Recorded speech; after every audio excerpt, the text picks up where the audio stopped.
राजधानी दिल्ली के मुस्तफाबाद में शनिवार की तड़के एक दर्दनाक हादसा हो गया। एक 4 मंजिला इमारत ढहने से कुल 11 लोगों की मौत हो गई, जबकि 5 घायल बताए जा रहे हैं। वहीं अन्य लोगों को डिस्चार्ज दे दिया गया है। इस हादसे के बाद 22 लोग मलबे के नीचे दब गए थे, जिनमें कई बच्चे भी शामिल थे। हादसा शनिवार सुबह 3 बजे के करीब हुआ। सूचना मिलते ही एनडीआरएफ समेत कई एजेंसियां मौके पर पहुंची और रेस्क्यू ऑपरेशन शुरू कर दिया। ये रेस्क्यू ऑपरेशन शनिवार को शाम करीब 4 बजे तक चलता रहा। मलबे से सभी 22 लोगों को बाहर निकाल लिया गया, जिनमें 11 लोगों की मौत की पुष्टि हुई है। पुलिस ने कहा कि तड़के करीब 3:02 पर दयालपुर थाने में इमारत ढहने की सूचना मिली, जिसके बाद पुलिस की एक टीम बिहार की शक्ति गली नंबर 1 पहुंची, जहां पर 4 मंजिला इमारत ढही थी। अधिकारियों ने बताया कि राष्ट्रीय आपदा मोचन बल, एनडीआरएफ, दिल्ली अग्निशमन सेवा, डीएफएस और एम्बुलेंस सेवाओं की बचाव टीमों को तुरंत मौके पर भेजा गया। पुलिस ने बताया कि इमारत ढहने के बाद करीब 22 लोगों के मलबे में दबे होने की आशंका थी।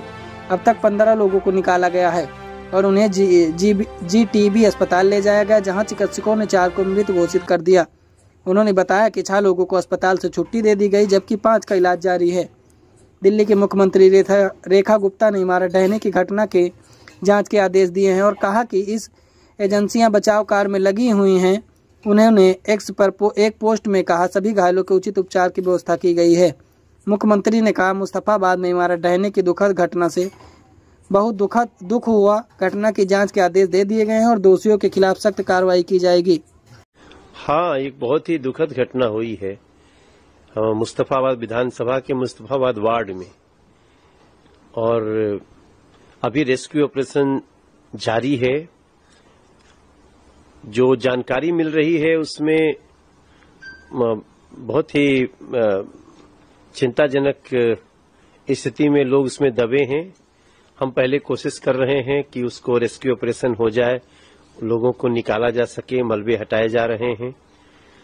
जैसे जैसे जानकारी आएगी वो देंगे मीडिया के थ्रू सबको। लेकिन ये घटना दुखद भी है और अलार्मिंग भी है।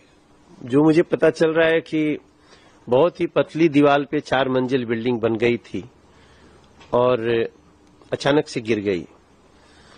तो लोगों को सावधान रहना चाहिए। ऐसी घटनाओं से एक संदेश ये भी जाता है कि हम अपना घर इतनी जल्दी में बना लेते हैं, बिना किसी तैयारी के बना लेते हैं और उसका ये खामियाजा हो जाता है। पीछे अभी एक और बिल्डिंग गिर गई थी बुराड़ी में। तो लोग इससे सीख भी लें और पहले इसको जो लोग दबे हैं उनको हम निकालने की कोशिश कर रहे हैं। दिल्ली में ऐसी कई सारी मंजिलें हैं, तो क्या आप समझते हैं कि ये जांच का विषय है? 100% इसमें जांच होगी ही। लेकिन जो सबसे बड़ा खतरा है कि बनाने वाले लोग इतने उदासीन क्यों हैं अपने घर को लेकर के। जहां तक मुझे पता चल रहा है कि ये 4 इंच की ही या 5 इंच की दीवार पे 4 मंजिल बिल्डिंग बन गई थी। तो जो लोग बनाएं वो कम से कम बिल्डिंग को सुरक्षित तो बनाएं। और ये एक बहुत बड़ा बिल्डिंग में, एक दिल्ली में बिल्डिंग बनाने में इतना बड़ा करप्शन है कि वो सब का ये असर है। और मुझे दुख इस बात का होता है कि लगातार ऐसी बिल्डिंग गिरती है। लोग छुप छुपा के अपनी बिल्डिंग बनाते हैं। बिल्डिंग बनाने के लिए इलीगल तरीके से पैसा लिया जाता है। और इतनी बड़ी दिल्ली के इतने अधिकारियों होने के बाद भी 10-12 साल फिर 27 साल तक कोई इस पे कार्रवाई नहीं हुई। हम लोग अभी बीजेपी की सरकार बनी है, इनके तह तक जाना चाहिए और कौन वो लोग हैं जो इस तरह से रिश्वत लेकर के बिल्डिंगें बिना किसी प्रावधान के बना देते हैं। उनकी शिनाख्त भी होनी चाहिए और किसी से भी जुड़े हों उन पे कड़ी कार्रवाई होनी चाहिए। ये भी एक मैसेज जाता है।